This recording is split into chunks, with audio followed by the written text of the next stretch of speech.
Hi, today we're going to look at color theory.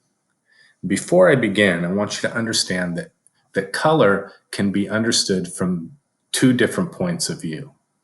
Think of it like this. If I were to show you a penny and ask you to describe it, you'd say, well, it's got a profile of Abraham Lincoln on it.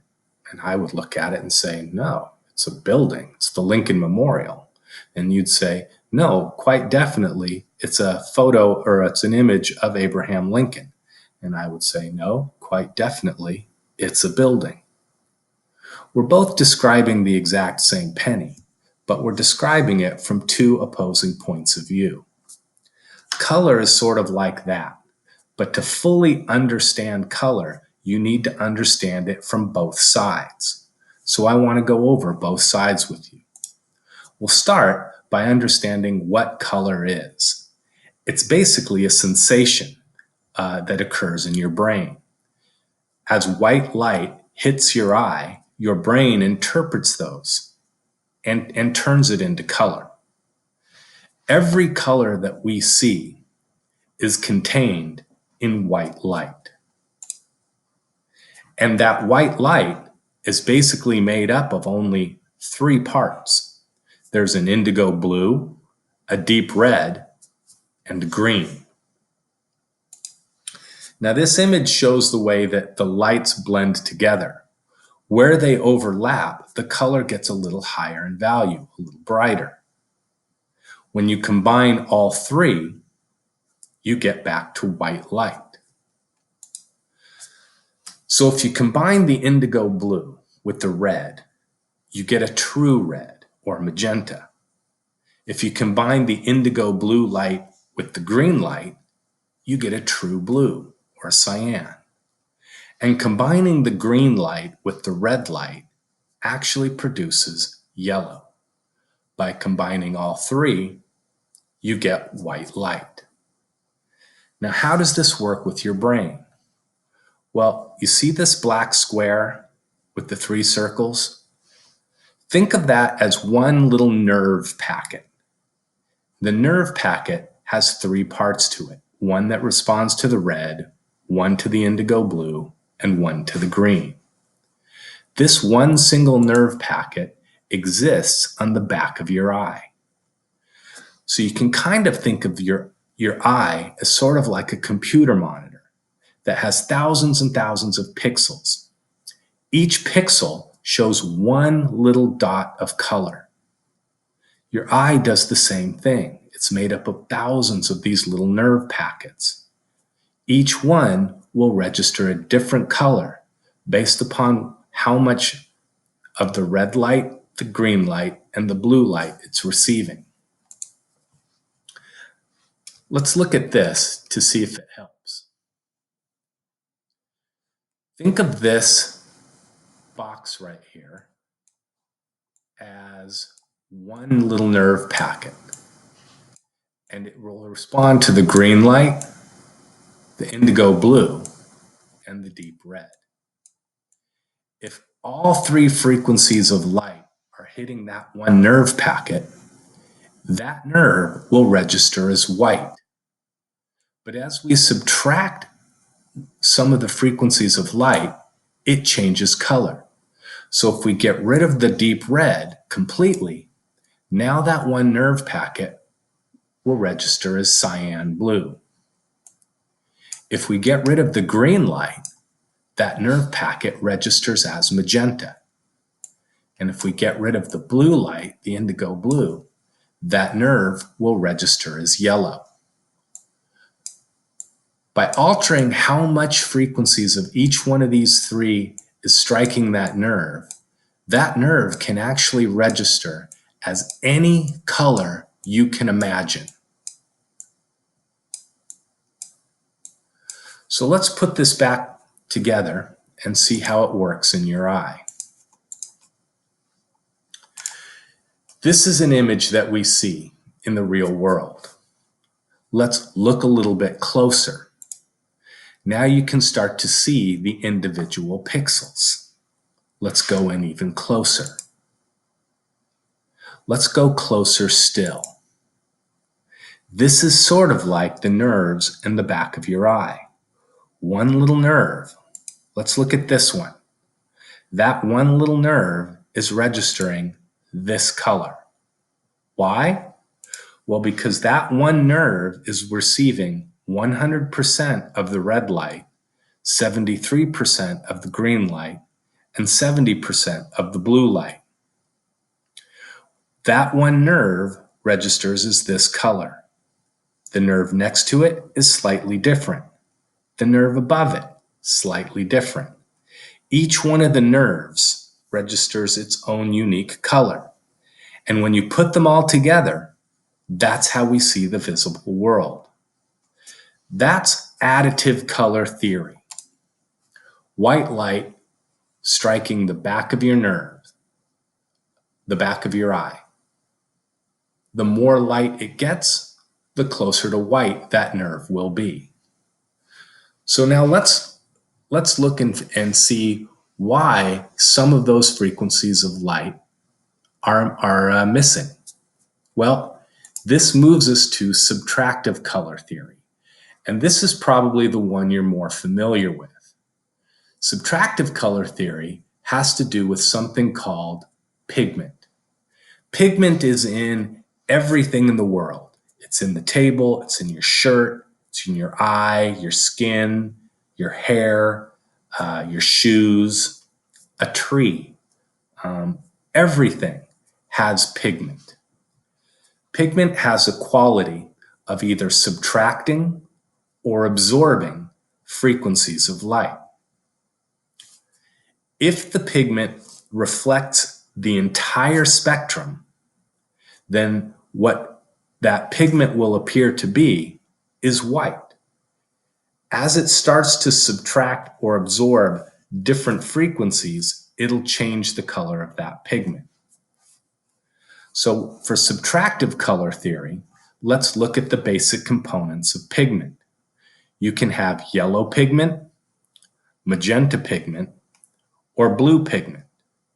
As you combine these pigments, you combine their ability to absorb parts of the spectrum, and you'll change the color. By combining all three pigments, you go down to black. So let's put this together. Additive color theory and subtractive color theory working together. Here you have the sun shining down on a ball.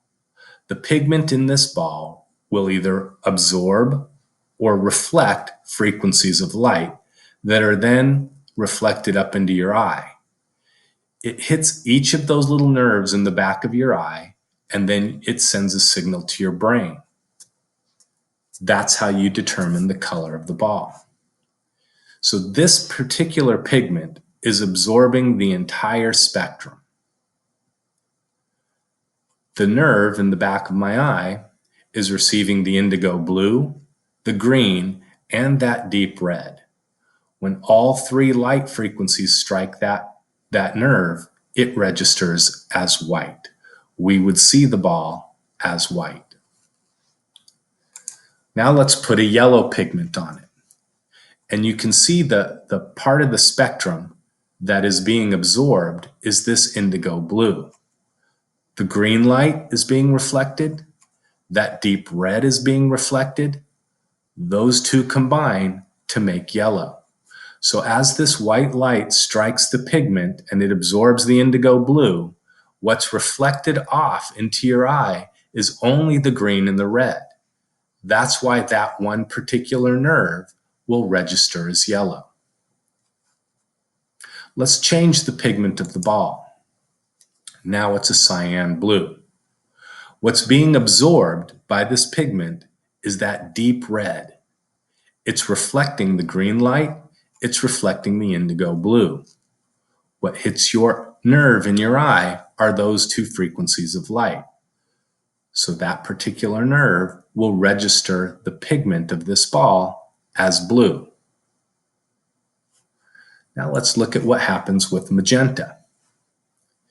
It's absorbing the green frequency of light.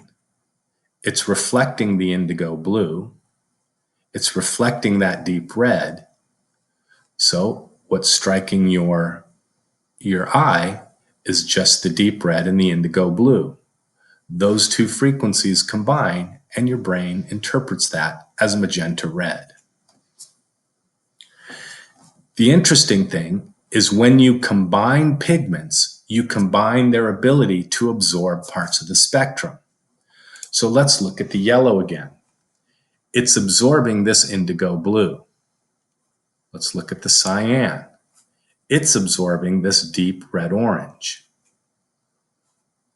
This is the blue. This is the yellow, blue, yellow. What's the one frequency of light that's still being reflected? Well, it would be the green. That's why when you mix blue pigment and yellow pigment, it turns green, because that's the one frequency of light that's still being reflected. That hits your eye interprets that pigment as green. Let's look at the yellow again. It's still absorbing that indigo blue. But now let's combine it with this magenta. It's absorbing the green. So this is what the yellow absorbs. This is what the magenta absorbs.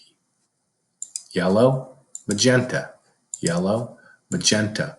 What's the one frequency of light still being reflected? It's that deep red, or almost orange. That's why when you combine yellow pigment with the magenta pigment, you create orange. Now, to make a color higher in value, you need to add something that will reflect the entire spectrum. The only way to do that is by adding white to the pigment. So to create a higher value of this blue, we would add white to it. It reflects more of the entire spectrum. We would see that as a higher value blue, something closer to white. Same thing is true with yellow. To create a higher value, you have to add white. So this is how to create a higher value of a color. How would you create a lower value of the color? Well, if you're going to create a higher value by adding white, the natural assumption would be to create a lower value, you would add black. But do you really need to? Think about it. This is what the blue pigment absorbs. This is what the yellow pigment absorbs. This is what the red pigment absorbs. What would happen if you mixed all three together? Well, you get black. That's why inkjet printers work so well. They basically just have the magenta red, the yellow, and the cyan blue. If your pigments are perfect, by combining those three, you get black. So, how do you create a lower value of blue? Do you have to add black? Think about it. Blue, yellow, and red combine to make black. If you're already starting with the blue, all you really need are the other two pigments, yellow and red. So to make blue darker, you add yellow and red, or orange. To make blue darker, you add orange. To make orange darker, you add blue. Same thing is true with red. To make red darker, all you need to add is blue and yellow, or green. So to make red darker, you add green. To make green darker, you add red.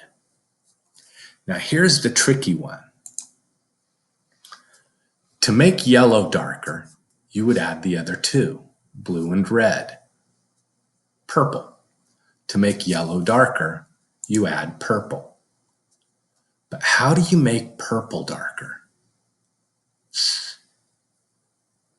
Doesn't seem right, does it?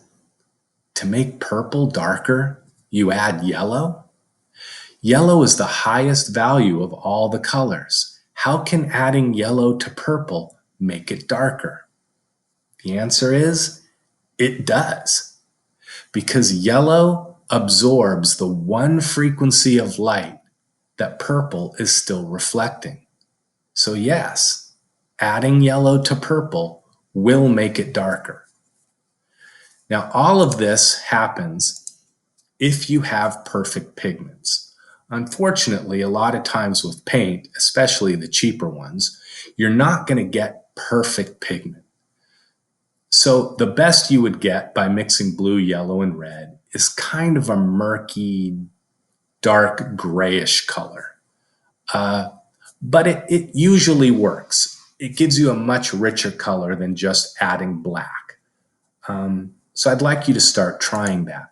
Instead of adding black to darken a color, try mixing the other two colors into it and seeing if you can darken it that way. So color, what is it? The white light hits an object. The pigment in that object absorbs part of the spectrum. It reflects the remaining part of the spectrum into your eye, and we perceive the object as color. Different pigments absorb different parts of the spectrum. That's why we see so many different colors. Combining pigments combines their ability to absorb. So when you combine pigments, we see different colors. In terms of vocabulary, there's 3 words I want you to be familiar with. Hue is the basic name of a color, the pure form of color. And there's 6 basic hues: red, yellow, blue, green, orange, and violet. Intensity. This is the pureness of the color, the saturation of the frequency of light that it's reflecting. So the higher intensity, the more pure the color is, or the more pure the hue is. And then value, and you should be used to this one. Value just refers to how light or how dark the color is. So hue would be the names on the color wheel: yellow, yellow-green, green, blue-green, blue or cyan, blue-violet, violet, magenta or true red. These are the different hues.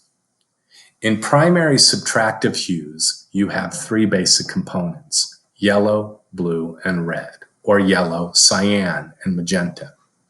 You cannot mix these hues. You have to start with a pigment that's already absorbing one part of the spectrum. By mixing 2 primary hues, you can create the secondary hues: green, violet, and orange.